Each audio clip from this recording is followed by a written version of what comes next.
The transport manager, CPC, is the link between the government and the company that runs a transport vehicle. Hello. Welcome back to Simon Tracker. Ladies and gentlemen, boys and girls, hope you're doing well. In this video, I want to explain the role of a CPC transport manager. CPC, qualified transport manager, is different from just a manager without the CPC qualification. Many people have asked me, what do they do? One of the qualifications that I do own, and one of the jobs that I do on a part-time. So I've decided to make a video. Stay tuned and let's talk about that. I'm somewhere waiting to get unloaded while I am on the job. I got all this is what they call POA, period of availability. Okay, I'm ready to unload and they're doing someone else, and I've had my break. Also, I need to move soon as they move, so that means it disqualifies it as break. Anyway, stay tuned. The manager has gone for an extra course which the drivers have not done. No drivers have not done this extra information, nor have the managers who haven't done CPC. Don't get it twisted. The people you see at work and they're all called manager. Many times they are not CPC qualified, because in a companies do not need that many CPC qualified men or women.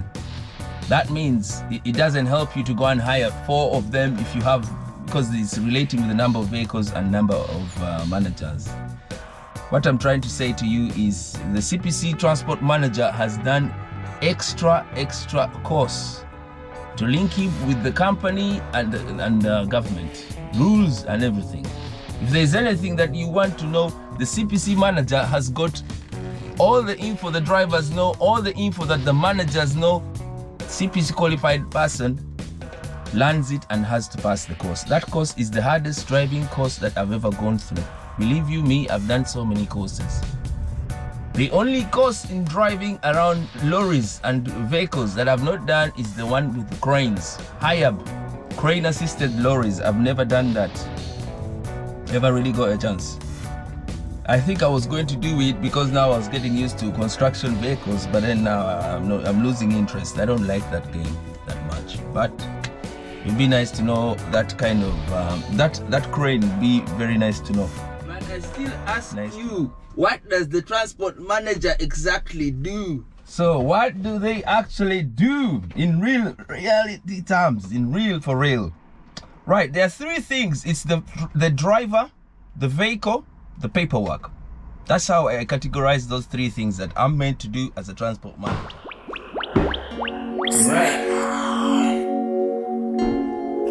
Finally back in. The vehicle is physically, look at it, for lights, tires, panels, just obvious panels, dents, things like that. Away from that, we there's a card in the vehicle that you need to download every 90 days. Okay? Paperwork wise, it's the daily checks that are most important. Daily walk around tests when the driver is starting. Okay, they need to either, if they're doing it nowadays, people are doing it with an app and digital, so they can send you the record. Old-fashioned way is you can go and check out the actual paperwork that people filling in, drivers filling in. So the driver, you download their cards or card and look through it. If they have infringement, you tell them about it. They sign somewhere for you to say that you've told them.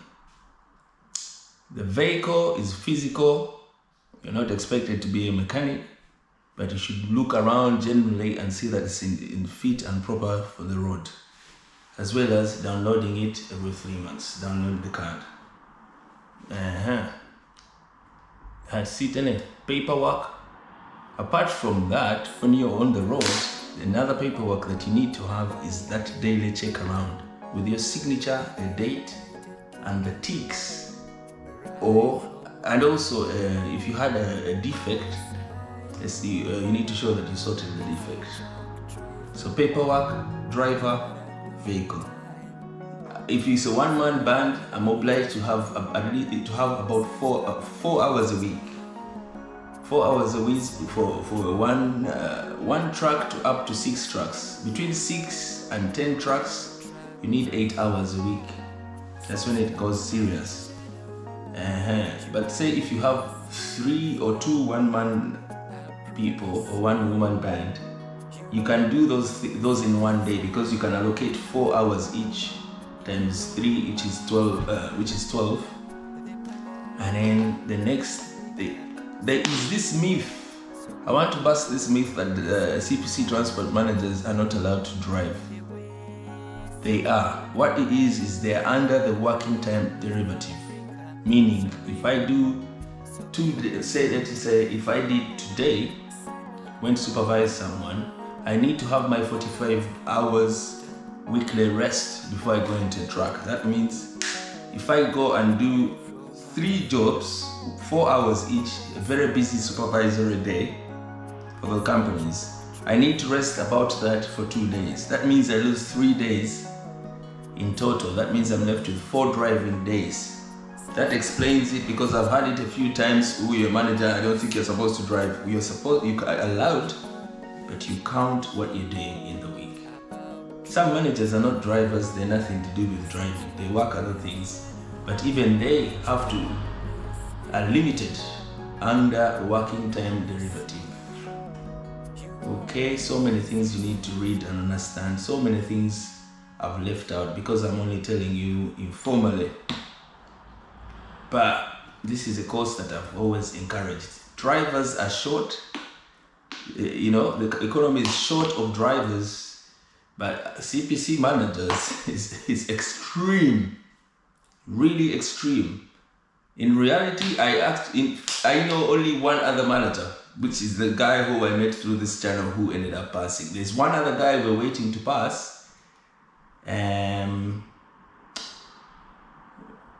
Just explain something. If you have one truck, you need one person. One manager can run 50 trucks. 4 companies and a total of 50 trucks. That means you see a place with 40 trucks, all they need is one CPC manager. So if they have 5 managers, sometimes none of them is CPC qualified. The CPC qualified person is external.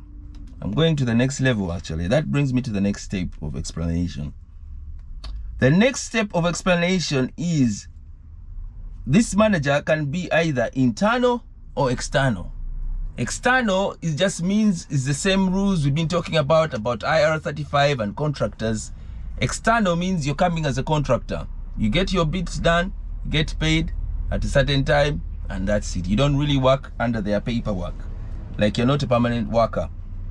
Internal means you're a permanent worker, and that means you work with them and they're paying your own PAYE and all of that. From that, I like to tell people my dream wage as an internal. If someone found me and they wanted to give me a job, stop everything you do, come and run our company's loads of lorries, 50 lorries, don't do anything else, come and work for us, I'd ask them for £5,000 take home.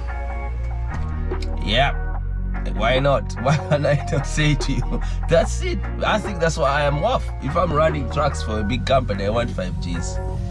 Oh, I ain't going to stay on too long. I just thought I would bring it out as a topic. Let's crunch this CPC transport manager topic. Okay. Stay safe. God bless.